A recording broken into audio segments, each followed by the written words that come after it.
Hi, everyone. Good morning, good afternoon, good evening, wherever you are. Today, we are back again with yet another episode of A Day in the Life of a CISO. And today, we have a very special guest with us, Vimal Mani. He is a head of security, privacy, and IT programs, working as a CISO for Bank of Sharjah. He has experience in multiple things. He's an information security and data privacy specialist, information and IT SME, business transformation leader, researcher on cyber crimes, information and electronic warfare, cyber terrorism, and national security. So many hats to wear. Thank you so much, Vimal, for joining me today. It's a pleasure to have My you pleasure. here. My pleasure. My pleasure to join. Thank you. So, Vimal, I do wanted to ask you that you are a CISO for a bank, or you have been a CISO for a very long time. What are the daily functions of a CISO? Because for every organization, CISO role is different.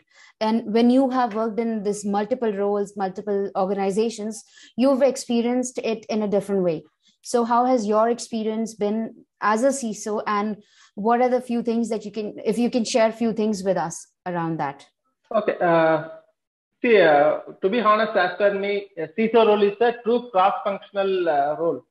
Says that it doesn't work only for IT department, or it doesn't only work for risk management department based on the reporting line, because every organization they have a unique way of security guys reporting. See, some places the security head will report under IT. Some organization the security leader will report under risk, but that doesn't mean that they will only work for IT or only work for risk department. They need to be true cross-functional leaders who will have to work with cross-functional teams like HR, finance, legal, and business departments, operations, everyone. So in that sense, for a CISO to be successful, first you need to be a true cross-functional person. You need to be a good collaborator. You need to be a good facilitator, and he should have ability to build his relations in a quick span of time. He should not wait to have the relations built over a period of time, because this CISO role has dynamic requirements to be deal with multiple departments. So as a CISO, I see that it's very critical for a CISO to be successful.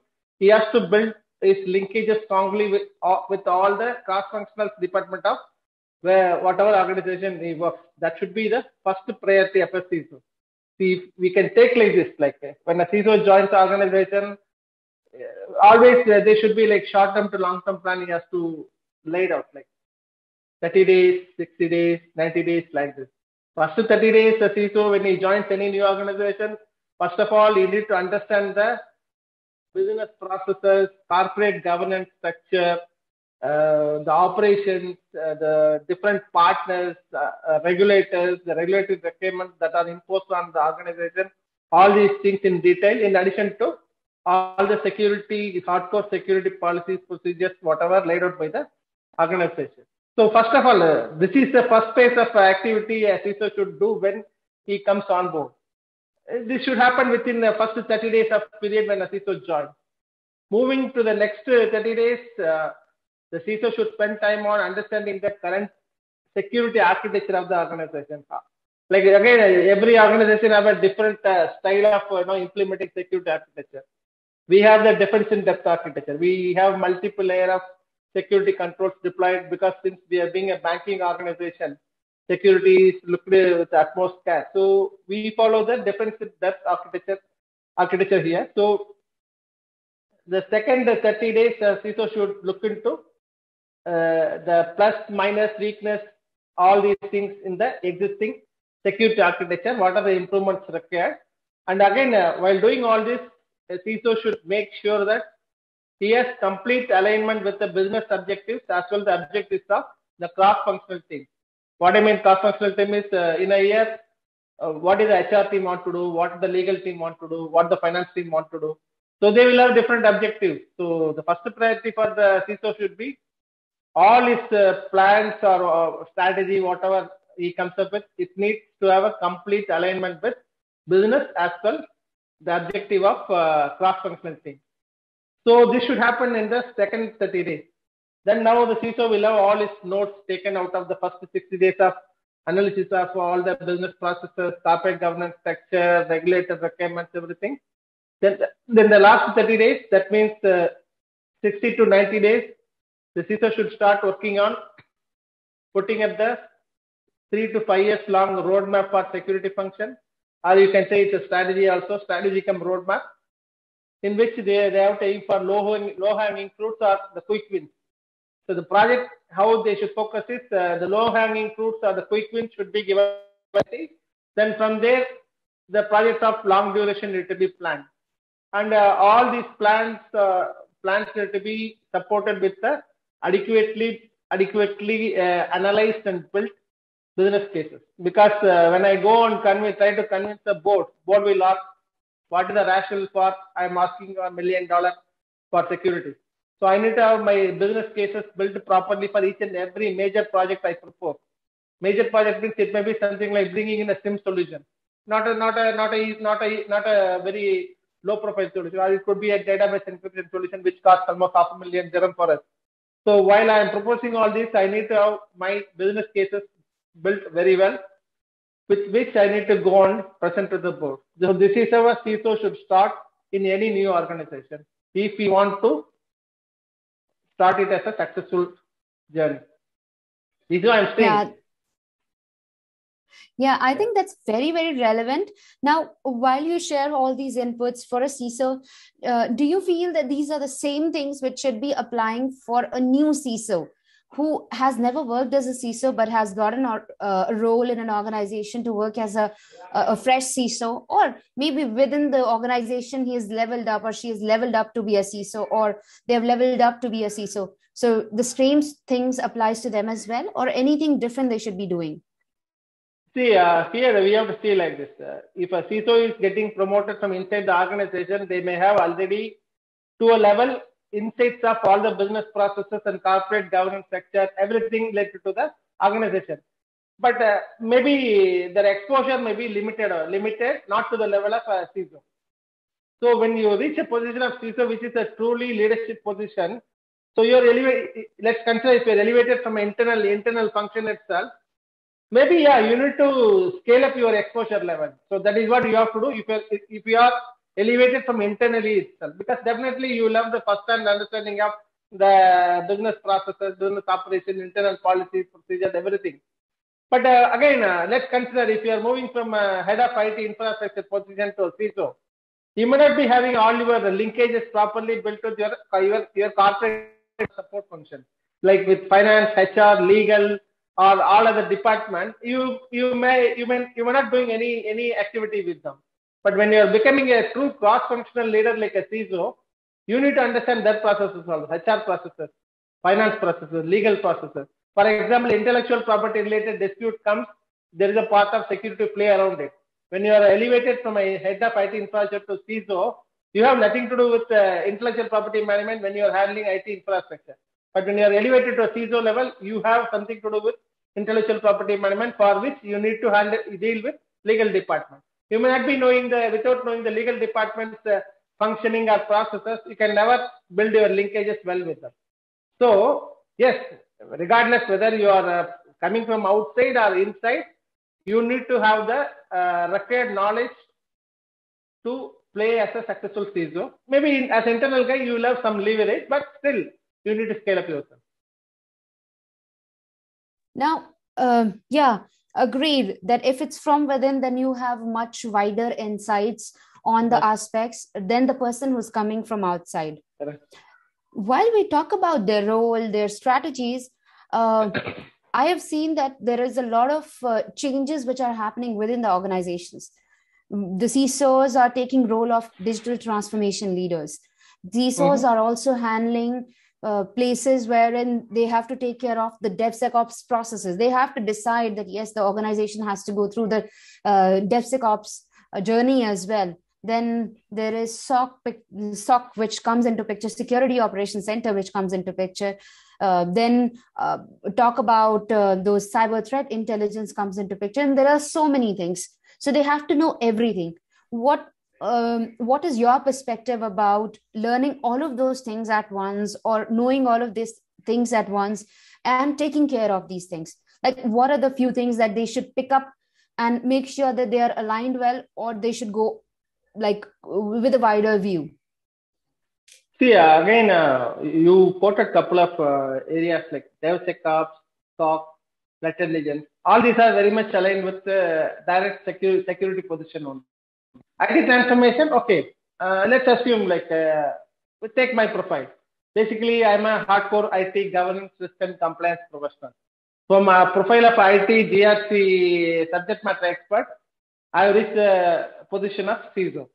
So again, they are all interrelated. See, if you really want to be a successful CISO, it's not adequate that you have only technical skills, or you are a technical troubleshooter, or you are a solution expert or solution architect. Because the CISO role may have three different angles: security governance, security risk management, security compliance.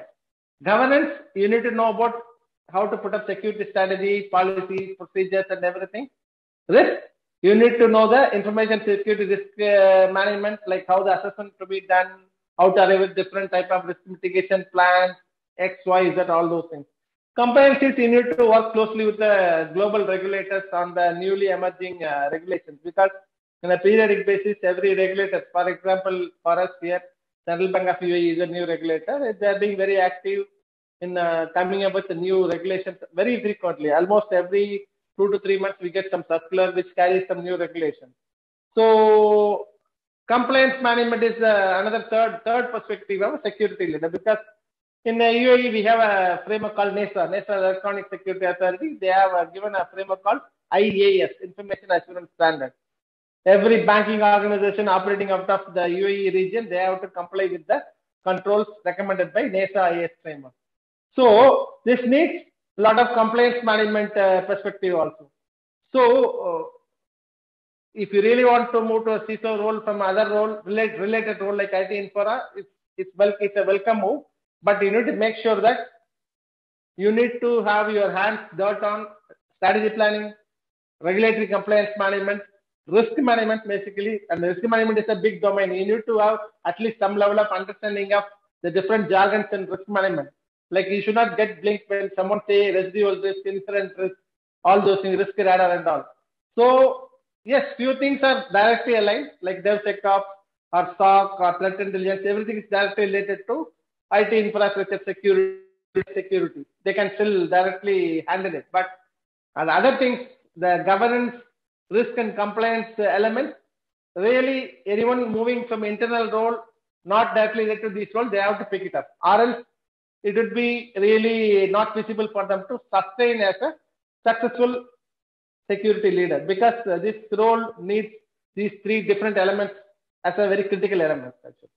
And it's on the job also, many people have been picking up all these skills and they're becoming very successful CISOs also. Yeah. Yeah, I agree that people have started to pick up these skills, and there are organizations which are coming up these roles wherein, especially if I talk about startups, I have seen the people who have like 6 years, 7 years, and even 10 years. Like 10 years is like a fairly long time, but then I've seen that they are becoming CISOs and taking care of the strategies at the organization. Now, while we talk about them, if you are allowed to make one change within the organization, what would it be to make the lives of everyone better? Because CISO is an important role.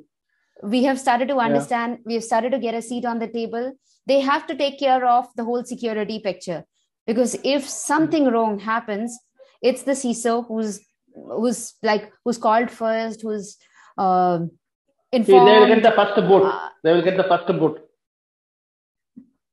Yeah. So what would be one change that you would like to have in an organization, so that it shouldn't come as like a bad thing? It should come like, okay, these are the decisions which were done within the organization for the betterment of the organization. And we want to make sure that the employees are informed, organization is following the security strategies. See, again, if you see the betterment of the overall company, every organization should have at least a small team which will keep working on identifying new innovative ideas, testing them, implementing them, all these things. They should be a small team. I love to see, because I love to research new things, new technologies and all. Basically, I keep reading, so that always put me in a research mode. What is happening in the other side of the world, I keep researching. When I really move towards the security practice, I have seen, as an experienced person in this industry, many organizations lack deep insights of threat intelligence management. Everyone says, yes, we do threat intelligence management. How? They subscribe to some forums, and that's it. And the threat feeds will come.